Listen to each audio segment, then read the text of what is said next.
আমের গায়ে QR code, সেখানে স্ক্যান করলেই আম সম্পর্কে সমস্ত তথ্য বেরিয়ে আসবে।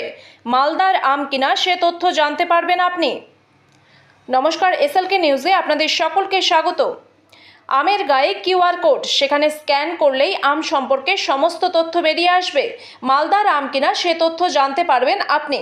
নতুন এই পদ্ধতি ইতিমধ্যে চালু হয়েছে মালদার আমে। মালদহ জেলা উদ্যান পালন দপ্তরের পক্ষ থেকে এই বছর থেকেই এই কিউআর কোড ব্যবহার করা শুরু হয়েছে। ইতিমধ্যে মালদহের লক্ষণভোগ, ফজলি ও হিমসাগর আম জিআই পেয়েছে। এই 3 প্রজাতির আমে প্রথম কিউআর কোড ব্যবহার করা হচ্ছে। মালদহের রতুয়ার দেব নারায়ণ ঘোষ নামে এক আম চাষি প্রথম কিউআর কোড ব্যবহারে এগিয়ে এসেছেন।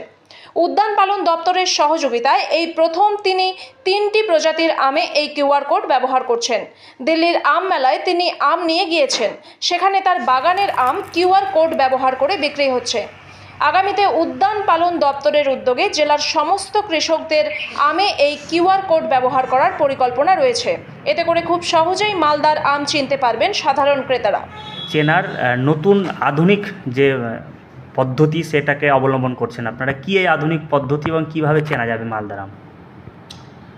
মালদায় আমের জন্য প্রসিদ্ধ এবং এখানে বিভিন্ন প্রজাতির আম চাষ হয় এবং এটা বহু বছর ধরে এই চাষ হয়ে আসছে এবং বিদেশের বাজারে বা ভারতবর্ষের বিভিন্ন প্রভিন্সেও এই মালদার আমের একটা জনপ্রিয়তা রয়েছে।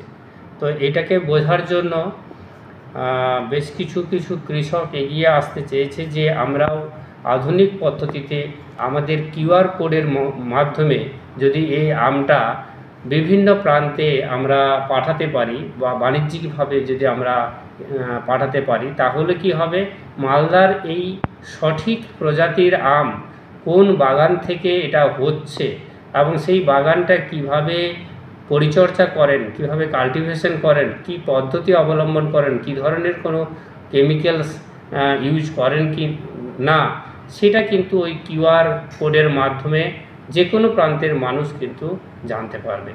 তো এখনো পর্যন্ত আমাদের যে জিআই যে 3টে আম পেয়েছে, হিমসাগর, ফজলি এবং লক্ষণভোগ, এই আমগুলো একজন কৃষক যিনি আমাদের চাষবাস করছেন রতুয়াতে, সেই কৃষকের মাধ্যমে আমরা এই জিআই প্রাপ্ত আমগুলোকে বিভিন্ন প্রান্তে ছড়িয়ে দেওয়ার জন্য ওই কিউআর কোড অবলম্বন করেছি এবং সেটা প্রথম ইনিশিয়ালি এটা চালু হয়েছে এবং এবারে দিল্লি আম মেলাতে এই কিউআর কোড যে স্টিকার, সেই স্টিকার কিন্তু ওই আমের মধ্যে থাকবে এবং যারাই কিনবে ওই কিউআর কোডটাকে স্ক্যান করার মধ্য দিয়ে, প্রত্যেকের কাছেই মোবাইল থাকবে, সেটা স্ক্যান করলে তার ডিটেলসটা জানা যাবে যে এই আমটা কোথা থেকে এসেছে, সেই বাগানের মালিক কি, সেই বাগানের ফার্মিং প্রসেসটা, সমস্ত ডিটেলস কিন্তু জানতে পারবে। তো এটাই একটা নতুন টেকনিক, যেটা আমাদের ভারতবর্ষের আলফানসো বা এরকম আরও জনপ্রিয় যে সকল কমোডিটি বা ফ্রুট ক্রপস আছে যেগুলো কিউআর কোড অবলম্বন করে বিদেশের বাজারে যায়, সেটা কিন্তু আমাদের পশ্চিমবঙ্গে আমরা আমের ক্ষেত্রে এটা শুরু করলাম। এটা কি পশ্চিমবঙ্গে প্রথম?